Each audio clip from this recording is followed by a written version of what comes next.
Good morning. Good morning to all our listeners. Welcome to On the Couch with Dr. Diamond, Miss Sanella, and Miss Rajenta. So, we are going to begin our discussion today. This one is going to be a heavy discussion. So, I'm going to bring Miss Rajanta in, and we are going to start our morning with everyone. So, again, good morning to everyone. Good morning to you, Morning. Rajanta. Good How's it morning. going? It's well. It's going well. I had the opportunity to travel to the African American Museum, in DC. Very enlightening. So it's going well. I couldn't ask for a better trip. Wow. Okay. So you know what? I have been there too, the African American Museum. And to all our listeners, I hope you had the opportunity to go to the African American Museum because it is very enlightening, especially when you go down to the beginning. And again, those of you that are listening and watching us this morning, if you have not been there, when you first come into the museum, the first place you should go is downstairs. Now, Rajanta, tell them why you start downstairs. Why is that recommended? Um, You start downstairs because it really goes over how we actually got here. It goes all the way back to the 15 and 1600s, of how we began. Like how we began, it talks about how great we were, how the civilizations that we had, kings and queens, princes and princesses. So it's a wonderful feeling initially, but then the captures began. First traded for goods, and then it's very. I was very depressed, but as time goes on, you kind of go to the different phases and the different floors you get to. Believe the next floor is like after slavery, talks about the Jim Crow laws, sharecropping, and things like that. Followed by the civil rights movement. So things started to get better. Mm-hmm. So I got a little happier. Mm-hmm. But by the fourth floor, I was like dancing and singing. So it was a wonderful thing. It just shows our growth as a people and how far we've Yes. come. Yes, it is very impactful, and you're right. It's very sad when you get to, also, if you recall, when you get to like the second floor, you see the going where you see all of the cotton and how much cotton our ancestors were picking, and they were called pickers. I don't know if anyone had the chance to watch the 1619 Project, but I suggest that you follow it. Nicole Hannah Smith is, I believe, the person who's the writer of the 1619 Project, and that is a great way to understand your history as well. It incorporates a lot of what you will see at the African American Museum. Now, what is so funny about that and how she made the parallels, because those who pick cotton were considered to be pickers. And then they talk about a corporation that actually used that same term today. So it shows you how growth is very small when it comes to Black and Brown communities and this terminology that is still used for us, which is, very insulting because we would think that we have come a far way, but we have not. But there are a lot of achievements that we have had. And you're right, all of the achievements that we've seen, all of those that have come before us to really put their life on the line to make change. The changes that we've seen, and then what we have brought from, Africa to here, all of the talent. And when you think about music, the hip hop section of the exhibit there is extremely awesome because you get a chance to see how it all started in the South Bronx and then it went from there. So when Rajanta is saying to you her whole mood change, yes, your whole mood changes because you can see also how we got into medicine, and then we, broaden that, and made it, these extraordinary inventions, the plasma. When you think about it, how that was discovered really by a Black surgeon who discovered that. So there are so many things that we've done, and even going into the military, when they have a whole exhibit about the Buffalo Soldiers. I love the Buffalo Soldiers Yeah. because they really brought it. Okay, Yes. and Yes. the 54th as well. If anyone knows seen Glory before, that's real. These are real people that did these extraordinary things, and I think we're extraordinary people who have power. But with our power, sometime I think we're ignorant to our power. Some of us are. So today, this morning, I know we're going to get into a heavy discussion, but I think it's warranted and needed. And those of you that are watching us, drop your comments in the chat so we can hear or see what you're saying, so we can also incorporate your thoughts about what we're going to be talking about today. And our topic today is police brutality and the traumatic effects on the Black and Brown communities. Okay, so we have been extreme, dealing with this, I guess, as far as back as slavery. So Hmm. since you talked about the African American Museum, the patrol, when you hear that word patrol, what do you get from that?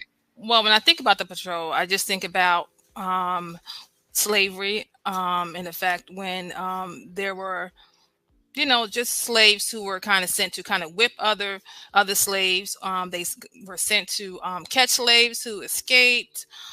So I guess it kind of gave them favor with the master, right? So we always kind of wanted to be in good graces, so that maybe the whipping would stop for us. Maybe so we can kind of be seen as better than other slaves. Like, okay, this person is in the house, this person is the field. I'm better than just because. I also think about Django.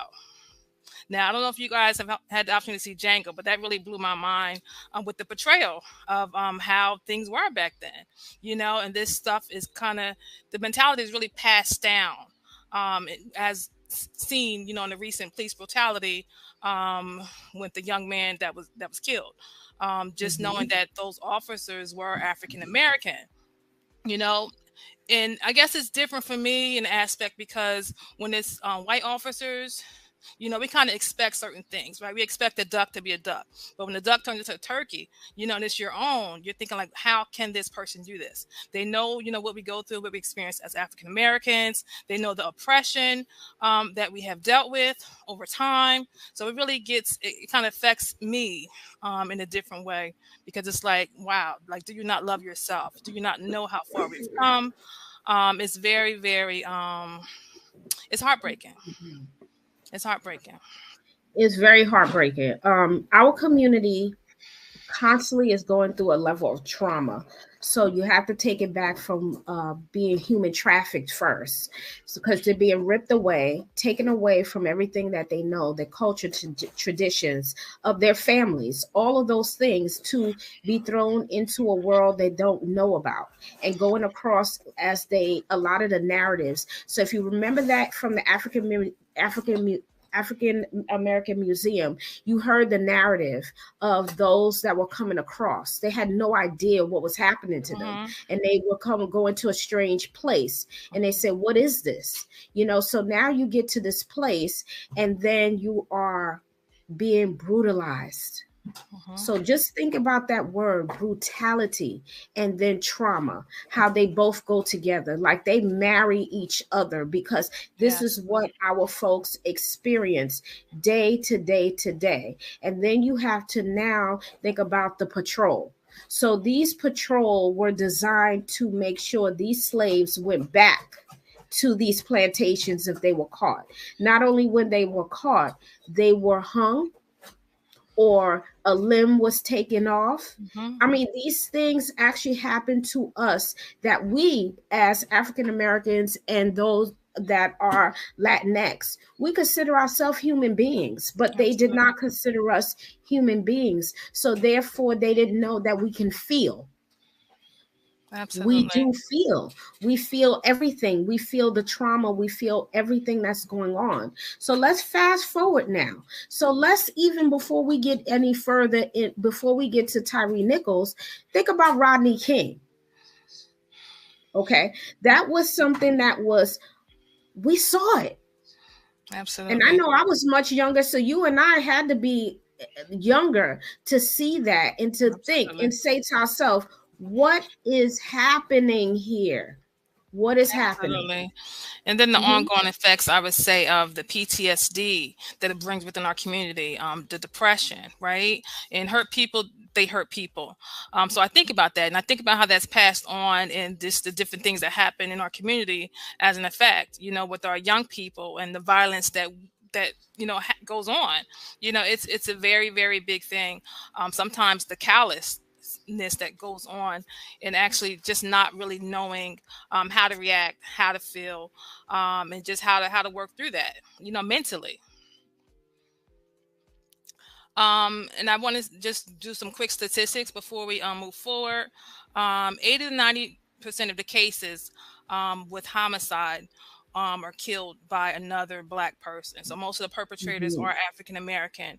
Homicide is also the leading cause amongst Black men, and it contributes significantly to our shorter lifespans. So whether it be the hand of a police officer, whether it be as a man at the hands of a community member, a peer, it's very, very prevalent within our community.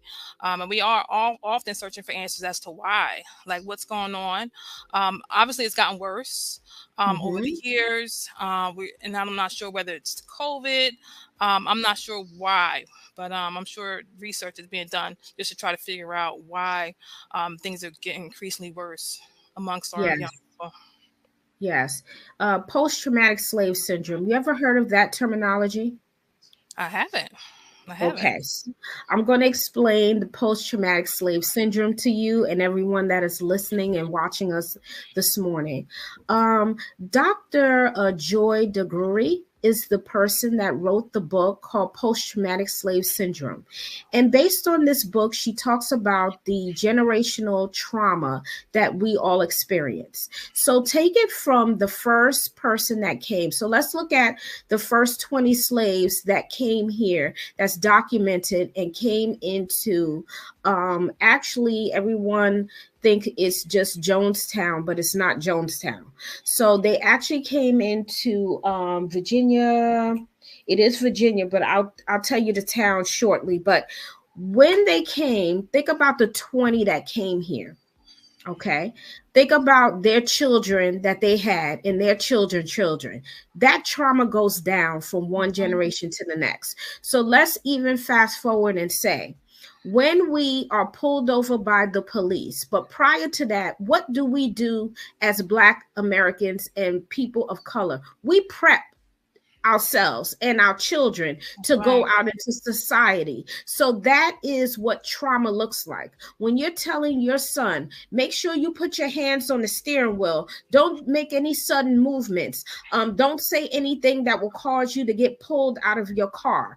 That's trauma that's gone from one generation to the next. Okay. So it is what we live daily. So that is Absolutely. post traumatic slave syndrome because it's coming from the slave who experienced the trauma that continue that has gone through all of our generations. Think Absolutely. about not being out, and I have someone that says staying out of the way. Yeah, that's true. Staying out of the way, not looking at white folks, even back in the day. So that is also something that went down, and you got to think about the generations that went through it. Yes, and And doctor, I even think about, even, the police being in the vicinity, right? We see a police, we yes, drive our police car, we're going to immediately check our mirrors, right? To see whether or not they're yes, following us, just to see what's going on, to make sure you're going to pump the brakes, make sure you're going the speed limit. You're going to prepare, and once we get hmm through that, it's a sigh of relief that kind of comes over us like, okay, we're good, you know? yes. It's unfortunate. It is. Uh-huh. And that is exactly what post-traumatic slave syndrome is. Those of you that have never heard of it, please look it up. It'll give you an insight to understanding us, parts of us, and why we respond the way we do, even in our own communities. Just even bringing up our own Black on Black crime. This is supposed to be Black History Month, right?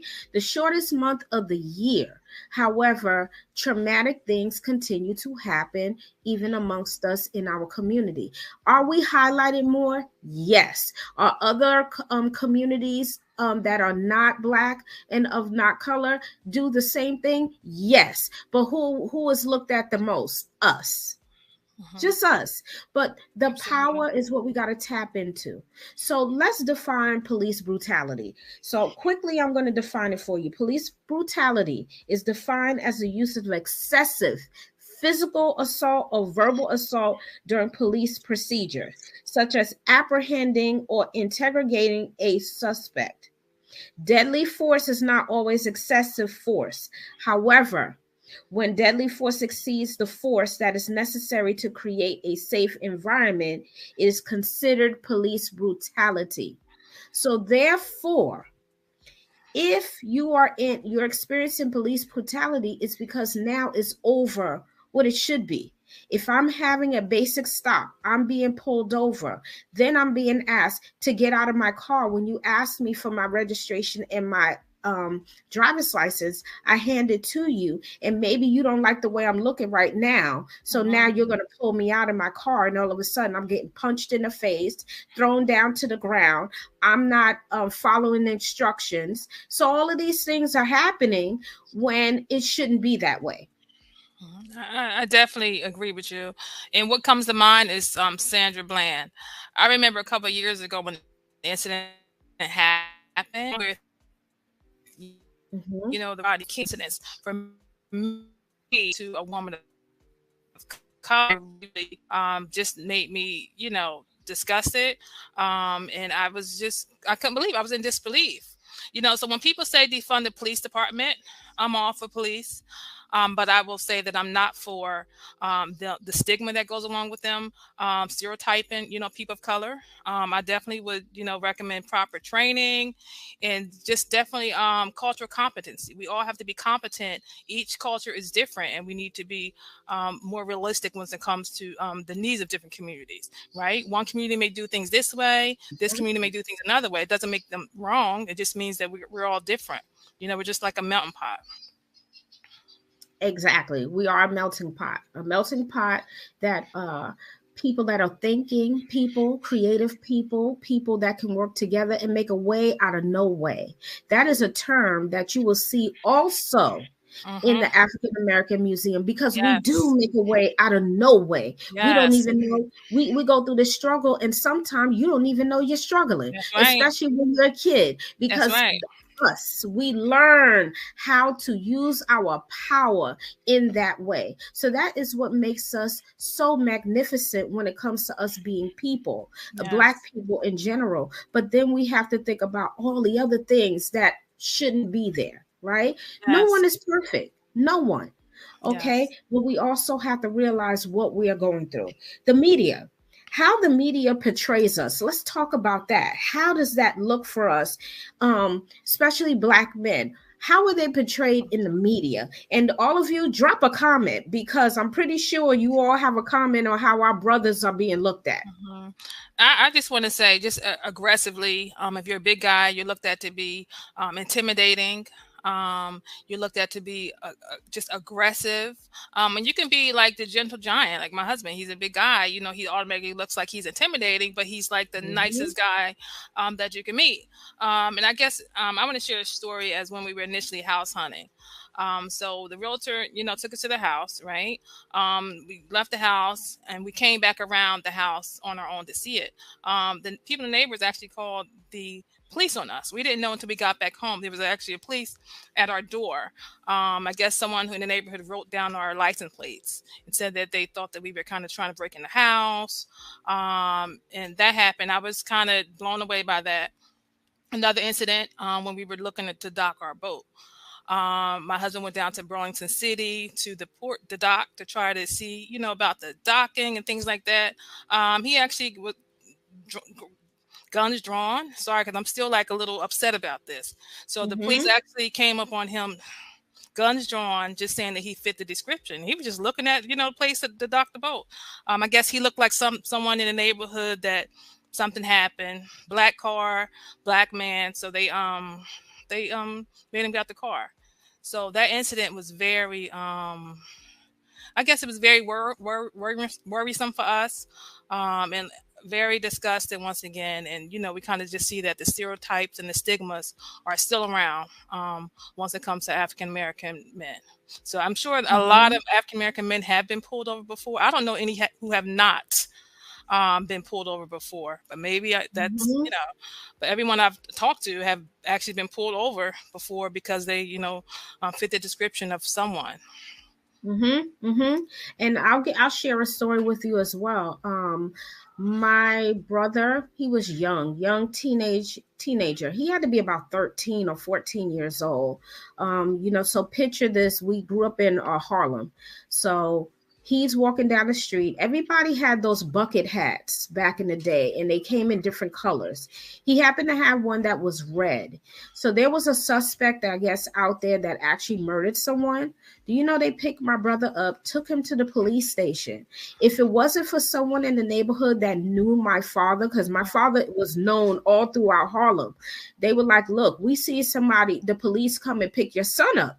He went down to that police station and he demanded for them to release him because they said, oh, he looked like somebody. He said, really? He's 14 years old. I mean, really, who does he look like? Who does he resemble? Do you know it was a grown man they was talking about?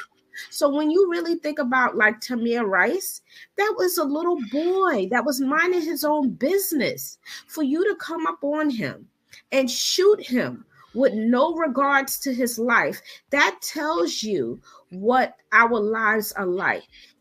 Emmett Till, everybody Yes. goes back to that story because it rings in our lives today, Hmm. although it happened so long ago. The thing is, it is present now.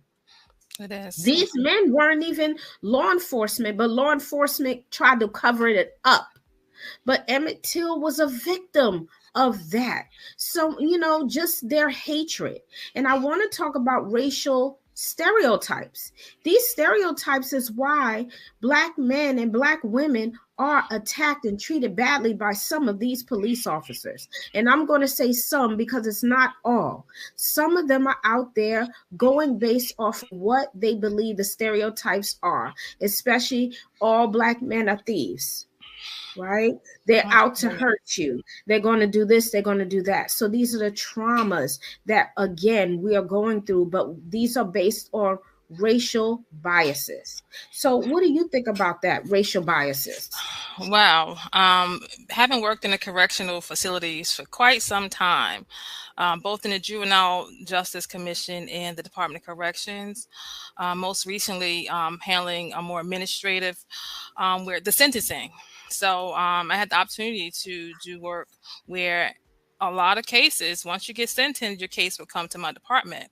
So just seeing how they were sentenced, Black men are sentenced at a higher rate than white men or any other race. Just seeing how many going through the jacket, just seeing how many times a white person would get probation, or just fines, versus a Black man, they're getting 5 years. Okay, from the Mm-hmm. rip, first offense, 5 years, 19 years old. Okay, and this could be like a student that's going to school, a student that has a job, a college student. Getting 5 years. So basically, the odds are against us once we turn 18. Okay, once we Mm-hmm. turn 18, that stuff is going on our record and it's going to affect us. It's going to affect us when we get out, right? Because how hard is it to get a job without a felony, right? It's even harder to get a job with a felony. Not saying that it can't happen, but that is just a barrier that kind of keeps us kind of underneath somebody's foot, right? So we can't get a Mm-hmm. job to feed our family, right? So we're going to do possibly something illegal, right? Because the kids need to eat, right? Babies need diapers and rent needs to be paid, right? So just kind of really experiencing that firsthand, the sentencing structures, the criminal justice systems, and these are charges that come from the police initially. When the police Mm-hmm. generally pulls you over and gives you a charge, this kind of they. You go to court, they determine whether or not to make it a felony, whether or not to waive up the charge, whether or not. So this kind of starts at that municipal level. Um, and it all goes back to police brutality and the way people look at us, the way we're Yes. seen. We're automatically looked at as, you're into something, like you're into trouble, like what are you doing? Like, I'm just walking down the street. I can't just Mm-hmm. walk down the street. It just can't be me. So we really have to be cautious, unfortunately, because one incident can kind of cause us to be locked up. Yes, one incident could cause us to be locked up, or you look like someone. Mm-hmm. So think about, I want us to just isolate that thought of those that are coming out of the penal system. That is Mm-hmm. traumatic because that is a trauma. Again, when you think about it, yes, I committed a crime, and then some didn't commit a crime. They're sitting in there having to follow these Yes. rules, dealing with racial biases because Yes. it's a lot in there, and Mhm. then they have to come back out to society. Yes. That is trauma. It's a whole world. I got Hmm. to experience it working within the system. And it's a whole culture as well. There's a lot that Hmm. goes on within the system that people are unaware of. To being called out your name, you're working for like $1 a day. You're being mistreated. Anything you do, because I know if you're not aware, you still get charges while you're in jail. So while you're Yeah. in jail, you can still get charged for disobeying. You can get all type fighting charges, and these charges will cause you to kind of have more time. You're not going to go home sooner because you have this time, Hmm. you know, Hmm. or possibly you're going to be in lockup, segregation for 365, you know, That's because of right. this. So there's a, and that affects you going home as well. So once you get in the system, it's a whole nother piece once you're incarcerated in the system. And then once you come on home Hmm. from the system, because you may, depending on how they sentence you, they may downgrade it to like a burglary, or they may, you know, make it a robbery. Once it's Yep. a robbery, you get the NERA, no early release. Hmm. You're Hmm. automatically have to come home with 85% in additional parole, either 3 years Yep. parole or 5 year parole. In addition to the time you just spent in jail, the 20 years you just spent in jail, or the 5 years. So Hmm. it gets, and this is all off of the one charge from the municipal police officer or the town or city police officer pulling you over. This all starts at that level, Hmm. stereotypes and the stigma. Like I said, I've seen, you know, robbery charges get downgraded to B&Es, to misdemeanors, Yeah. where I've seen charges get upgraded to actually robbery, first and second degree. And when you get them Yeah. robbery charges, that's it. You're automatically Yeah. going to have 3 year or 5 year probation, Yeah. parole once you come home. So Yep. it's a Yeah. whole beast. It's a whole different beast when it comes to that. It is. So that lady justice is not real to me because it's not fair. There is no fairness in the judicial system, but you got to go back to what we came from. There's a period of slavery. You think about that so-called slave Bible. That Bible only told slaves what they're supposed to be doing, which is to Hmm. honor their master. And then they pull whatever scriptures they pull, the 40 lashes and all of this other stuff. So this is what we're dealing with, because when you spin it and you fast forward it till now, is it any different? No, it's just a different way we call Yes. slavery, all in a Yes. different name, right? Yes, and So then when there's we think of, you thing. know, just the criminal justice system in these institutions being filled with mostly black men, you know, you think Mm-hmm. about how, and I've just come up to the conclusion like it's because of the sentencing, it's because of different stigmas and stereotypes that, you know, okay, I may do something, so I'm going to get probation, but my counterpart may do Mm-hmm. the same exact thing, and they may get 5 years. It's also been shown and proven that in different towns, right, the incarceration rate is higher amongst, you know, black and brown people. I think Yeah. about Camden. I think Yeah. about, right, and I think about Newark. So when a case would come across my desk, I already knew. Depending on the sentence, I already knew what town they were from. Certain towns sentence higher than other towns. Mm-hmm. Mm-hmm. Exactly. So then look at, when you think about the trauma of that too. That's traumatic as well. I'm Mhm. going through all of this, going through a sentencing, going through I love this though. This is my favorite. You are going to be sitting in front of you're going to be Peers. judged by your peers. I love this. Okay. So go back now to all of these black folk who sit in front of their peers who were all Caucasian. Does that make sense to you? No. But this is what was stated to Yes. us. Yes. Okay. So unfortunately, when we look at the judicial system, we're looking at a whole broken system. So now, as we move forward with this, let's talk about what that looked like for us to keep watching these videos of brutality. But the biggest one, and one I want us to really focus on today, this morning, is what happened to Tyree Nichols, because we're talking about 5 Black officers. But the swiftness is what I'm looking at here. Mm-hmm. Swift. I mean, they fired them, and I understand the transparency, and thank you for that, because we thank you for the transparency. We needed that. Mm-hmm. However, my question is, you not only had the 5 officers, but you had the one white officer appeared to me to be more protected, because he should have been fired just like everyone else based on his statement.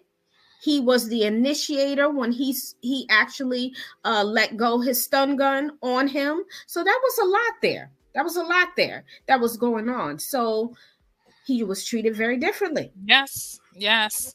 He didn't. Did he get desk duty? Was he suspended right away? Because I'm just thinking about the other instances where the officers were brutal to African Mm-hmm. Americans, and they kind of got desk duty until they kind of figure Mm-hmm. things out. They're gonna launch an investigation first to see what really happened, if the video enough, and then the outcry and outpouring of the community kind of pressed them and put pressure on them, then they're going to get fired. So I just think about just the way it went. Yes, Mm-hmm. these officers should have been dealt with, but then I think about Mm-hmm. past instances. Like, are they doing this to kind of because they learned from the past instances where they didn't want a riot or anything to take place, or the way they handled it, is it because of the officers being African American? I think twofold: African American, and also to avoid the breakdown of their city, the riots. Okay, so that's what they thought was going to happen because of that, and it could have. It could have. I also think people respected the family, because when the mom said, please do not go out, and you can go out and riot, you can do that, not riot, but go out and speak up about this, but don't tear your city up. When you're Yes. taking away the pharmacies and the food and stuff, we got to realize our Black folks and brown folks, we only have 1 and 2 supermarkets. Okay, Yes. think about Yes. it. 1 or 2 CVS's or pharmacies. Think about this: when you are out there protesting, we can Mhm. protest, but don't Mhm. protest to the point where you're taking away from our community. Let's not do that. Let's Mhm. do something different. And I think when you think about it, Memphis did it differently when they were quieter. Atlanta, quieter. They did do Mhm. the protesting, but they did it in the most healthy way possible. Yes. Okay. Yes. Now, when you think about, again, when we go back to our trauma, the Black on Black crime, that is traumatic, very traumatic. um the trauma of watching 5 brothers do what they did. Now, they didn't anticipate the sky cop. I swear they Mhm. couldn't have thought about that. There's no way, because if they did, they would have, what do you think they would have done if they were aware of it?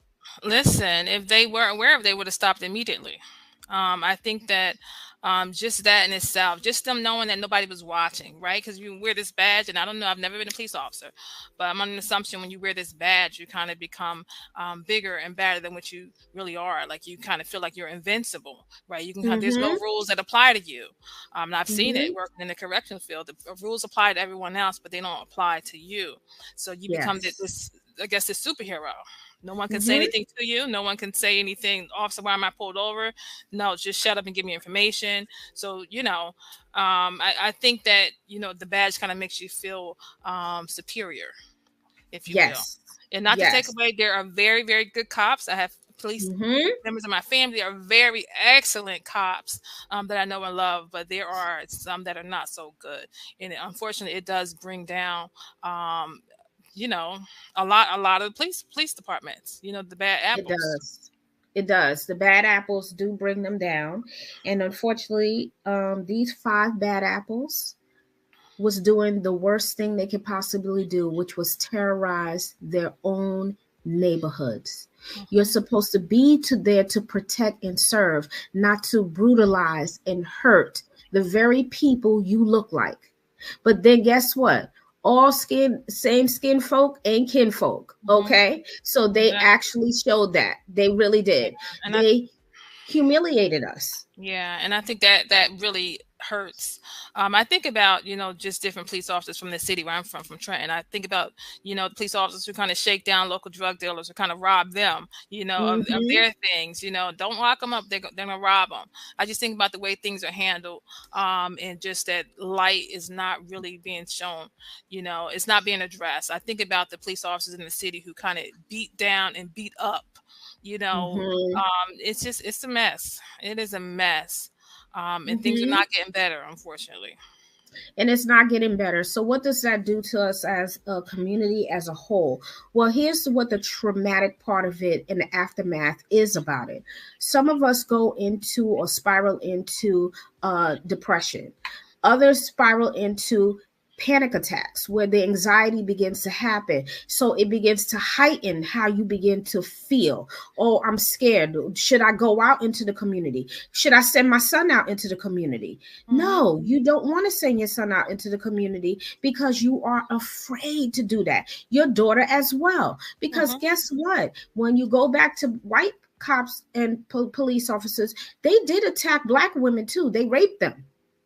So that was the Mhm. other thing that cops were doing that most women probably have never, they were too afraid to talk about it. So when you think about this ongoing trauma, it is ongoing in the effects. The effects is the fear of being in your own community, the fear that someone is going to jump on you because of what your skin looks like, the fear that, hey, if I go out, what can happen? What can I be exposed to? So, if we think about this as a whole, it's a lot of trauma. So, there's a lot of things that our listeners are saying to right now as well. And I want to highlight some other traumatic things that has happened in the community that's local. So when you have a 22-year-old stabbed, okay, so and this was in Trenton, stabbed, right? And that happened. Um, Stabbed to death 3 days ago at a basketball game. Mhm. Okay, come on, that's black on black crime, but think about the trauma. Why? What will bring you to a state to hurt this person? Mhm. Why? We have to think about that. What happened here? Okay, then another person as well. It says Stephanie Ville, 34 years old, killed by her baby father. This was in Trenton Mhm. also 3 to 4 days ago. This Yes. stuff is still Yes. happening Yes. in our And you communities. gotta really think about what goes through someone's head to kind of make them want Mm-hmm. to take another person's life. Especially if it's not self-defense. Like what goes through someone's head. I'm thinking Yeah. about a time last week and I went to an event. I met a woman, and I actually knew her son, and I knew her son that was killed. I just ran into her at an event. Breon Blackshear was his name. And the woman was still crying. I was talking. I'm like, I remember your son. Like I remember when he was killed. I remember where he was killed. Like and she still kind of struggles with this. She actually starts. She has a support group which she started in the city, which she does every 2 weeks, and she kind of really tries to bring a lot of mothers together, people who've been affected by this violence. I also think about my cousin, Diana Davis, Hodges Davis, her husband that was murdered a couple years ago, Diesel Davis, which is why I named my company, my practice off of, Diesel Therapeutics. I think about just the kids that are affected. I think about the cousins that are affected. I think about the mothers and the fathers that are affected by this crime, senseless Mm-hmm. crime, and the Mm-hmm. trauma that it kind of causes ongoing and unknowingly. You think about, Mm-hmm. do the people who kind of do these things, commit these crimes, like do they really think about the aftermath? Do they think about the sentencing? Do they think about being in there 75 years, all brick cement walls around you? I really don't think people really think about that. Yeah. I'm just thinking about the interactions I've had with inmates working within a correctional facility. If they can go Yeah. back, like if they can go back in Mm-hmm. time, I would have done things Mm-hmm. differently. Mm-hmm. But Right. sometimes it's too Exactly. late. You don't always get that second chance, but it affects Yes. everyone, even even the parent or the family member who has to go and do the bid with that person. That's a whole nother Mm-hmm. thing. You're going to Mm-hmm. get searched, to get up. to the visits. You're getting searched. Mm-hmm. They're searching the baby's pampers going into the visits. So it really, listen. It affects everyone as a whole and It the community. does. Hmm. And it does. And I'm gonna touch on a historical fact for you too when it comes to how we also treat each other. This is an ingrained behavior as well, right? So from back in my studies when was putting together my dissertation, I went back and I found what is considered to be a fictitious person, but it's called the Willie Lynch letter. So I don't know if anyone has ever heard of it, but I'm going to share it a little bit with you on in the significance of why this was written. This was the local or these are, I believe they were in Delaware, Virginia. They were off of Virginia. So now they're on the Virginia off of the water. They bring this man in from England. And the question was, how do we keep our slaves in order? So what he did was he broke down how you pin them against each other, light against dark, Hmm. old against young. Okay. So it's a series of things here to Yes. break the system down. You know what that was supposed to do? Break down the unity. Mm. If you and I are united and we see each other as sisters, Hmm. the goal of the overseer is to break us down. Oh, look at her. You and I, we're brown women, but they're what they consider back there was mulatto, right? The Hmm. mulatto Hmm. are the lighter ones. They treated better. You and I Yes. will be outside. All right, we outside. We don't like her because she's inside, not Yes. realizing she going through her own trauma Yes. inside. Getting Okay, raped and carried on. Uh-huh. right. So here Hmm. it is. You broke us down. You broke our Yes. system down. So what do? We take that with us from one generation to the next to the next. Let's just overall talk about colorism. So we're just going to put this aside for a second, everybody, the brutality, but the colorism is what I want to talk about, how that is ingrained in us. A lot of us do it and we pretend that we don't, but we do. We have children that we look at and go, "Oh, this one is lighter than that one." They Hmm. hear it. And you know what they Hmm. begin to say? This one is darker than me. Why? How come?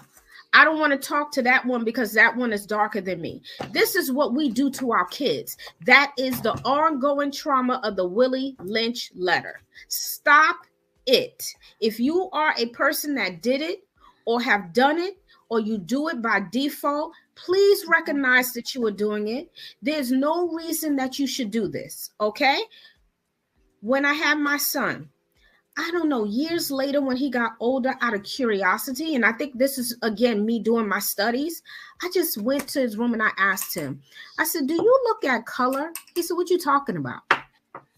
Because he don't know what I was saying. Because I was talking about amongst us. He said, "Mom, I don't even know what you're talking about." You know what I said to myself? I did my job because he wasn't going around saying, "Oh, I like this girl because she light. I like this one because she dark. I don't like." He wasn't doing that because he had no concept of what that meant. Colorism. Absolutely. Now, you see, and And that we all is bleed the our same. We all family. bleed the same. We put our pants leg on one leg at a time. We all have Yes. different things that we go through. You know, being Yes. African American, listen, our walks are we share the same struggles. Yes. A We lot of people. share the same. Mm-hmm. Hmm.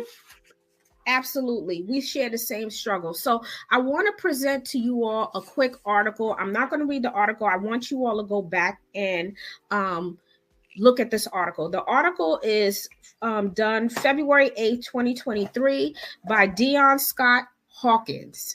Okay, this is called How Black Communities Cope with Trauma Triggered by Police Brutality. All right, what I'm going to do is like read a couple of excerpts from the people that have said something about how they felt. And you and I, Rajanta, will comment. And those of you that are also in the comment, drop your comment based on what is being said. Okay, so this young man here name is Demetrius. I remember I walked into work, face cut up, and people were like, "What's wrong? What happened?" I told them I had been in a fight, but really I had been beat up by the police officer who assumed I was someone else. I appreciated them asking me if I was okay, but I wasn't really comfortable telling them. We had previous conversations that let me know that they didn't really think Black Lives Matter. After Philandro, I had to take a sick day to recover. That's Mhm. how sad I was, man. You see that? That's Sad. trauma. It's Not it's only so was he sad. beat him, but Philandro affected him. Mhm. Mhm. And we think about those types of things. We think about the George Floyd, but really changed things. It was a big game changer for the African American community. We saw our allies come out and show out for us, and we kind of joined forces with white, black, brown. We all kind of got it because I guess this might have been the first time they've actually seen this, but we've already known all along what happens. Mm-hmm. But for that to kind of Mm-hmm. come to the forefront, it really was a game changer for our community. A lot of different policies were put into place because of it. Unfortunately, he was the fallen soldier. My hearts and prayers and thoughts still go out to his family. But Yes. I want to say, just bringing that type of thing to the forefront, everybody's affected by incidents that happen within the community with the police, with police brutality, even black and brown crime on amongst each other. It's definitely detrimental to our community and detrimental to our families, to our friends, and to everyone who loves us. Exactly. Okay, so this is by Mary. Mary says, whenever I see cops, I tense up. One time, cops pulled up to me when I was in my car, and my friend looked at me with the straightest face and said, one of us is about to die. I was Mm, shocked and I said, that's not funny. But he was serious. He really thought one of us was going to die. Come on, my black people and brown people. Come on now. Listen to what I just read to you. That's trauma. That is trauma. Now, I see a lot of comments also here in our chat. And I do feel that black men, I agree with this comment here, how they are negatively portrayed in the media. mhm, Not only just the news. Think about when we watch different shows. They're mhm, entertaining. They are. Don't get me wrong. They're entertaining. But mhm, it does portray our brothers like they are some thugs, have no education, mhm, they have no sense of being, and that is a lie. Because I mhm. can tell you right now, I am going to stick up for some of my brothers, even the ones that is in the system. They are smart Yes, as can get out. I yes, have never the intelligence sometimes mhm, is beyond what I can think of, yes, and I'm like, oh my god, like yes. how? I think about Because the inmates. I'm sorry. I think about the inmates who were in there in the mhm, law library every day, overturning yes, their cases. Okay, they yes, are better than some hello. lawyers and some judges. Okay, they are smart, very intelligent. Mm-hmm. Hmm. Mm-hmm. Mm-hmm. Exactly. Exactly. Now, another comment says, ladies, Rajanta, invalidation is a real condition that has been injected in our system. Amen. That's absolutely true. That's absolutely true. And I think about a lot comes to mind about our journey, even invalidating our experience, our shared experiences, even downplaying the long term effects that slavery has brought on. Everybody says, "Oh, get Mm-hmm. over it. It was this." You think about how disproportionate we are affected financially, right? Yes. We think about Yes. redlining, not being able to live in certain communities because it Mm-hmm. was all set up, so we are unable to kind of inherit this financial this just the financial increase that other communities have experienced because of um, this land or this property. So it's definitely affected us. We have to validate ourselves, just know that we are good enough, knowing how amazing we are and knowing how great we are, and that we were meant and built to survive. And I just think about resiliency, the resiliency that we have had as a people throughout the years, everything Yeah. we've been through, everything Yes. we've been through. Yes. Yes, exactly. And we have been through a lot. Um, a little girl wrote a book around about George Floyd called Wow. Corner Store. So Wow. all of you, Corner Store, look that up and let's support this little young lady because you know what? That took courage for her to write that. Absolutely. Um, also, we don't heal or cope even after years of therapy. Yes, and yes, and yes. And as a professional therapist, I'm telling you, we experience so much trauma. Our trauma is layered. Mm-hmm. It's layered.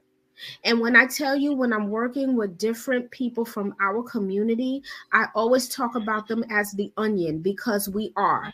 We are layered with trauma. We are layered with so much pain and hurt, and we don't know what to do with it. And this is why sometimes, and I'm not going to say this is okay, but when we are leaping on each other, it's because we're misdirecting our pain and anger. That Mm-hmm. person may have triggered something in them. They may have said something, and bam, there goes the violence. And are we going to condone that? No and no. But I know what it is. It's the trauma that's talking. Trauma. And I think that especially during this time, during this month, you know how we say the month is not long enough for us. Like, why are we celebrated, only 1 month out of the year? And I'm going to share a quick incident that happened at my job. Sure. So I tried to do a Black History table at my job. A woman helped me who was Latino. She helped me do the table. So I just tried to do a whole quick thing with crossword puzzles. And all I had was candy to put on the table after everything was done. So I put candy on the table, inspirational quotes on the table. The candy happened to be brown root beer barrels. I'm not Mm-hmm. thinking this. I'm just thinking I need some trinkets for the table to make the table look nice, so that people can come and just grab whatever they grab. So I go out and come back in, found out that they took the candy off the table, very offended because it was brown, and threw it out. Mm. So when you think about trauma, I just think about how deep that trauma is that you don't even want to eat the brown candy. So you're offended because of the candy being brown, and shouldn't have brown candy, during Black History Month. So that really blew me away to the point where I'm like, okay, a Yeah. conversation needs to be had now. Like, what's really going on, in your psyche for it to be that deep and that embedded, inside Yes. your Yes. spirit, for you to be In your offended in spirit. that way. So yeah, it's unfortunate. Absolutely. It goes deep. It runs deep. It runs very deep, very, very deep. And, we have to continue to educate ourselves on how we can work through this slowly. Absolutely. Here's another comment. We will survive as a nation of beautiful Black and brown royal people. We are royal. We have to We believe are. it, though. And We a are. lot of us don't believe it. And Yeah. we are here to encourage, please believe it. And I don't think it's not that I don't think people don't believe it. I think people really don't know. Some people Mhm. don't know their background. They don't know how great we Mhm. are. Just different Yeah. things that we kind of, because big mamas are gone. So we don't Yeah. have people to kind of pass down those traditions. We don't have people to pass down those stories of their grandmother and their mother, kind of what the things they went through to kind of get where we are. So we don't have that.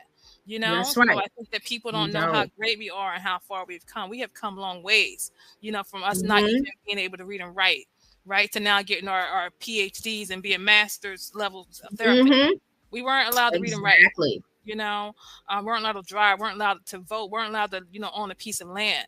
So we think about that. We Mhm. think about how far we've come and how far we're going to go. We have Yes. long ways, but we have come some ways as well. Absolutely. So I'm going to read a couple of things for us before we get to the end of our show here. This was extraordinary. And believe me, we will have our part two with Sanella because I do want to hear her voice in this. And I want you all to also continue to send us your comments in our next show because I want to hear what you have to say. I want you to walk away with continuously processing what we were talking about today because this is part one. Part two, we will continue to keep talking and working our way through this and bringing out information more to our African American community and our Latinx community because this is important for us to begin to heal. Okay, so how to cope. Take part in activism against racial injustice. Avoid relationships with people who dismiss the seriousness of racial trauma. Make a list of situations, people, or places that trigger your symptoms and create a list of ways to cope for each one. Avoid these triggers when it's in time of high stress. Role play how to respond to negative racial encounters.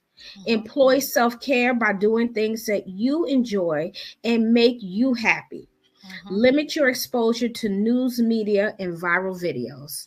Okay, so Yes. this is what we are telling you as experts and also as Black women. These are the things that we have to do to try to avoid re traumatizing ourselves. Okay, so I know this was heavy today. I know it was, but I thank everybody that came onto the chat and they gave their comments, their feedback, and their thoughts. Remember, we will have part two, and part two, I believe, will be in 2 weeks, right, Rajanta? We're going to come back Yes. to this topic because it's a heavy topic and it's more to talk about. So, this is just, again, part of what we need to talk about, but we're going to revisit trauma again and talk about it extensively more and what that looks like, and then how that looks in our inner communities and how we are also doing things to each other. Absolutely. All of what we're doing, like the Black on Black crime. So we Mm-hmm. do need to address that. We're not going to let that go, and we're going to talk a little bit more about post-traumatic slave syndrome. I want to address that a little bit more and address it and give you all more of a definition about it, so you have a better understanding of what it is. So I'm going to take excerpts out of her book. I'm also going to put that in the chat in our next session or our next podcast, so you all can go and find the book as well. So, I know this is the end of our show, but guess what? Listen, like us, by clicking on a YouTube, subscribe, follow us on Facebook, and don't forget to, when we upload the show, that you can listen to it again on your favorite stream. So follow us and listen. I hope you all have a wonderful afternoon. And again, I know this was very, very heavy to discuss, but we needed to do this, okay? And to all of those that we lost in our community, our condolences goes out to you. Our condolences also go out to the 5 brothers who decided to do what they did, but really to their families, not Mm-hmm. to them.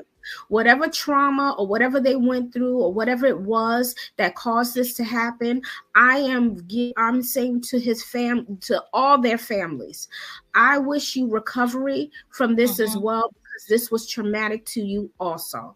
So, Rajanta, do you have any parting words before we end for today? Absolutely. Absolutely. Check on your loved ones. Make sure they're okay. Definitely validate. The things that they come to you with.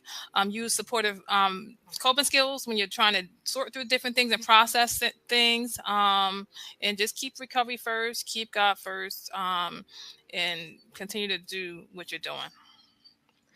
Thank you again for joining us, and we will see you for part 2 in 2 weeks at 11 a.m. at our scheduled time. Other than that, again, follow us, and thank you so much for joining us this morning. Have a wonderful day.